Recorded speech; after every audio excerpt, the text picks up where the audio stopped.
Good morning and welcome to York Talks. I'm Bob Doherty. I'm based in the management school and I lead a program called I Know Food, which is funded by UK Research and Innovation. I'm also a director of the Food Systems Policy Hub, which was set up by NA AgriFood in 2019. The title of my York Talk today is Food for Thought, how the pandemic could be turning point in the way that we feed ourselves. And really, just to set the scene, the food and drink manufacturing sector in the United Kingdom is the largest manufacturing sector. It's worth £120 billion to the economy, and it's also employing about 4 million people. And as we've witnessed in the pandemic, really some of the vulnerabilities that exist in the food system have really been exposed by COVID-19. And in this York Talk, I'm going to talk about those vulnerabilities that exist in the food system and also how we can build more resilience in the food system and what the University of York is doing to tackle and transform the food system to make it more sustainable for the future. So first of all, let's talk about some of those vulnerabilities in the food system at the moment in the United Kingdom. First of all, we can see that growing inequality, a burgeoning health crisis, and a gathering pace of climate change are really exposing some of these vulnerabilities in the food system. And this is what I'm going to be focusing on throughout the talk, just later after I've just described what a food system is. And this is the conceptual foundation of what drives our work here at the University of York.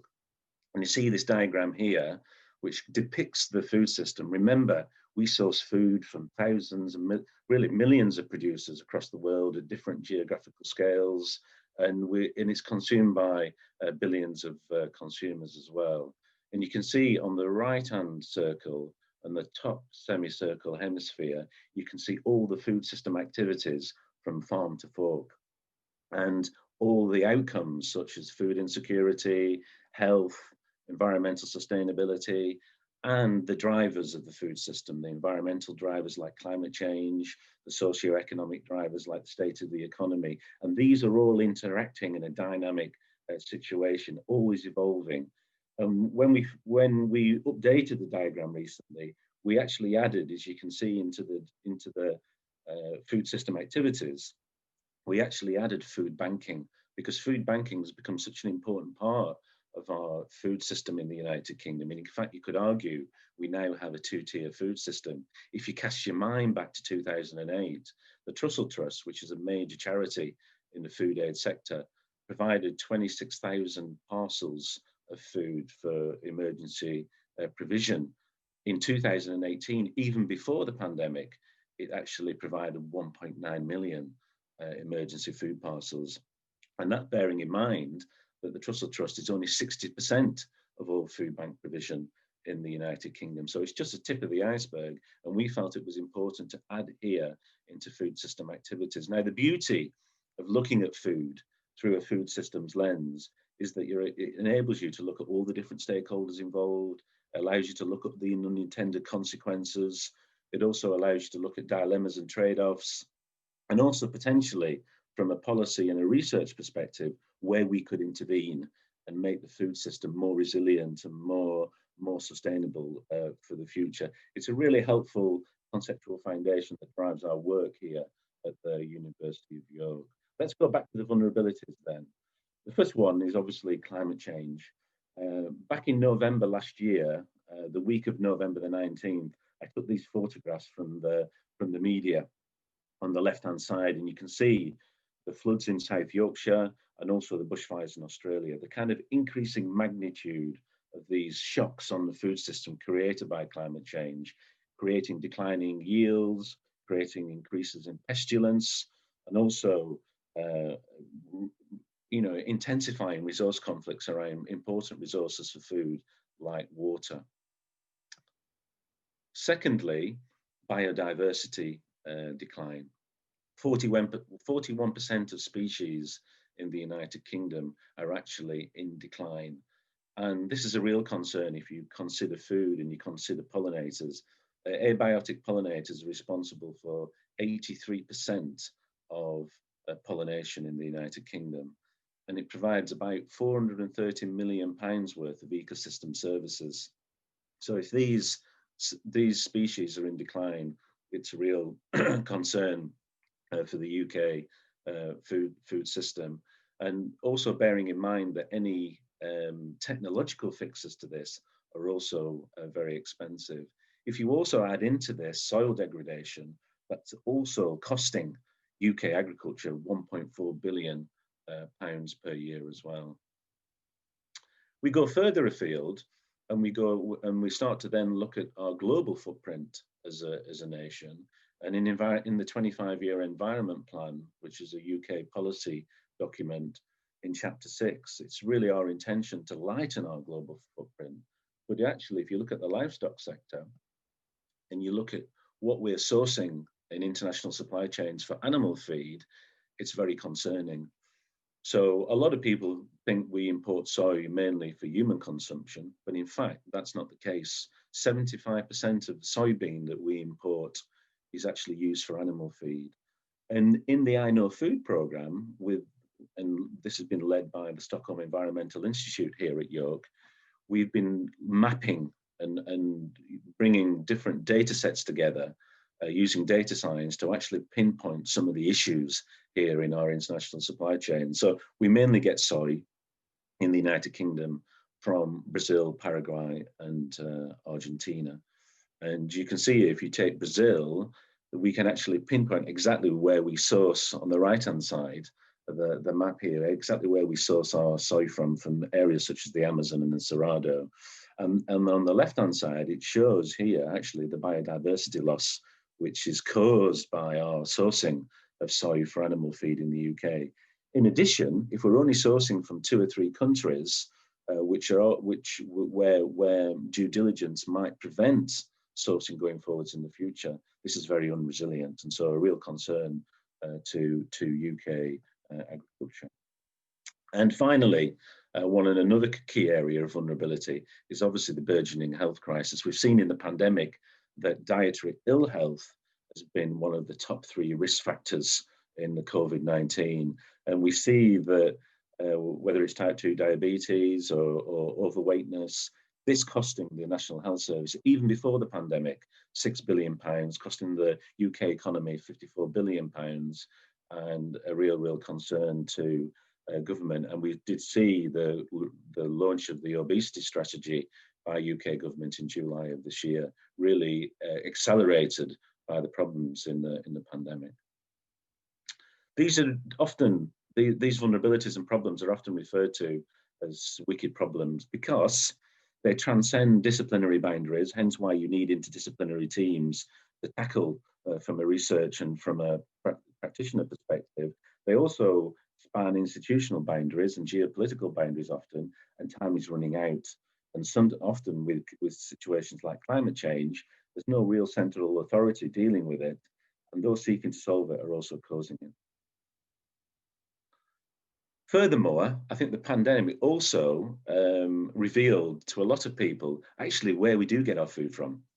And what was interesting, and there was a number of inquiries from Parliament about this, we actually get 30% of the food we consume in the United Kingdom from the European Union. We're very much part of a pan-European food system. In fact, in certain produce sectors like vegetables, it's 38%.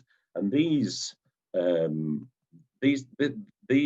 produce is very much in our modern food system, is very much supplied by just-in-time supply chains. For example, retailers will place an order before noon today with their suppliers in southern Spain for fresh vegetables and fresh fruit, and that will be picked and packed, and it will be delivered by tomorrow via these just-in-time, highly sophisticated supply chains, really being made possible by advances in logistics and distribution.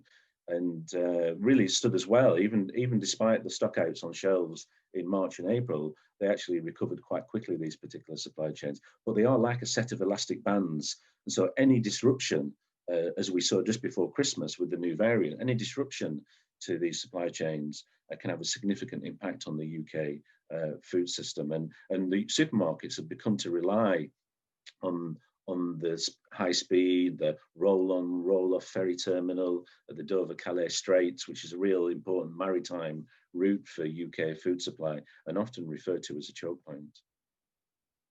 These supply chains are obviously linear from production to consumption, but they're actually increasingly exist within complex networks. You've got component parts, you've got subcontracting of labour, and so an impact in one part of the system can have a ripple and cascade effect on another part of the system, and we really did see that. We've seen that very much so over the in the period of the pandemic.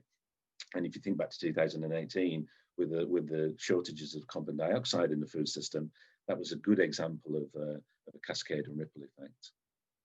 So let's talk about resilience. How can we build more resilience into this food system, which is increasingly vulnerable? But first of all, we just have to unpack resilience a little bit. There are two really broad interpretations of resilience. One is the engineering perspective, which is really about, when faced with a shock, it's returning back to steady state.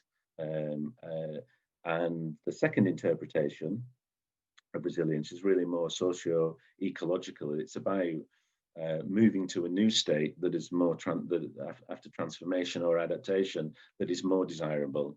And I think in terms of the food system, with its kind of perishability and organic and the scale issue, is a much more desirable way of an interpretation of resilience to the food system. If you think about what I've just presented, returning back to the steady state, the current state, which is the engineering perspective, probably is not desirable. If you think of the increasing externalization of costs of the food system, it's certainly not, cannot be desirable. It can't be business as usual. And I think there's an increasing consensus within industry as well. And as the outgoing chief executive of Tesco's, David Lewis, said, we need heavy duty transformative change in the food system, which illustrates our positioning here at the University of York. So let's have a little bit of focus down now on resilience. What can we do? What sort of solutions have we been looking at, both in a kind of research and a policy perspective, to build more resilience in the UK food system? There are a number of different properties of resilience, from robustness all the way through to reorganisation. So if we first of all take robustness is that ability of the food system to adapt activities to resist disruptions. For example, preparedness, redundancy. How prepared were we for Brexit? How prepared were we for the pandemic? And you probably could argue there are a number of areas where we could have been more prepared. We could have been more prepared with digital infrastructure, more prepared with food aid. The food banking sector really demonstrated its fragility. It's operated mainly by elderly people. And that really kind of broke down, and that's why we lobbied government in the I Know Food programme to increase universal credit at source, so people had the money to go into supermarkets to buy the food provision, because the supermarket shelves were empty, and that's where mainly food banks get their donations from.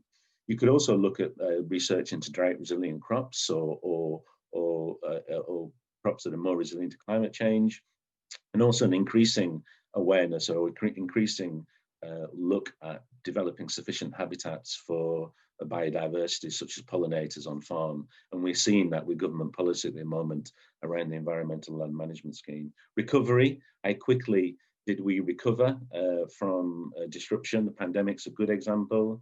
Did we have the infrastructure and technology in place at the time? No, we didn't. We've seen a great increase in investment in digital infrastructure from UK supermarkets over the past 6 months, using their enhanced profits. And even now, even I'm seeing reports this morning in the media that people are having problems again with online delivery in terms of waiting times. And also, one of the good things that we did do in terms of securing supply was that we relaxed competition laws here in the UK, which meant that the supermarkets could collaborate. And you saw that before Christmas with the backlog at the Dover-Calais food supply route. We saw aeroplane flights coming in from Lufthansa that were all collaborate. There was a collaboration in terms of supply to bring that produce into the UK, with all the supermarkets working together. And we saw those flights arrive in the north of England. But you could agree that actually what we do need in the UK food system is more focus on reorientation and more focus on reorganisation because of the vulnerabilities. So we do have an important, work going on to change incentives in terms of production, change incentives for public goods around environmental land management, for water quality, increases in biodiversity. We have a focus on changing diets with the new obesity strategy and the new transforming food systems research funding, and a change in thinking about governance structures. UK government already thinking about an office for food systems across government, like the Climate Change Committee, and also a recognition that we need to diversify the food economy. We also need to diversify production. We're producing too few different foodstuffs and producing too much food here for animal feed rather than a diversity for human production, as well as wanting a more diverse food economy. Also, reorganization, changes in maybe more farm to consumer supply chains, more in investment in innovation for transformation in the food system, and different governance structures. There's 26 government departments that actually impact on the food system, but it's the food system policy only really led by DEFRA. So just to conclude, we do really much need to move away from harm reduction to a more transformative, regenerative food system that actually scales up and promotes dietary health, increases biodiversity and soil health, and actually develops a more diversified food economy. In fact, during the pandemic, you saw this development of farmers going direct to consumers and these shorter supply chains. That's actually one of the positives, I think, from the pandemic. The good news is that on the 28th of December, just gone, the UK Research Innovation actually announced it was awarding the University of York £6 million to actually develop a programme called Transformations to Regenerative Food Systems. And this is really all about intervening in schools and nurseries to develop new food menus, new food environments, and new procurement, working with future farmers in Yorkshire to develop more regenerative approaches to farming, and also scaling up a set of hybrid business models with the support of the local economic partnership to actually make a more diversified food economy. So, in conclusion, the University of York for the next 5 years will be at the forefront in the United Kingdom to developing a more transformative food system, tackling these vulnerabilities that I've just explained. Thank you very much and enjoy the rest of the York Talks.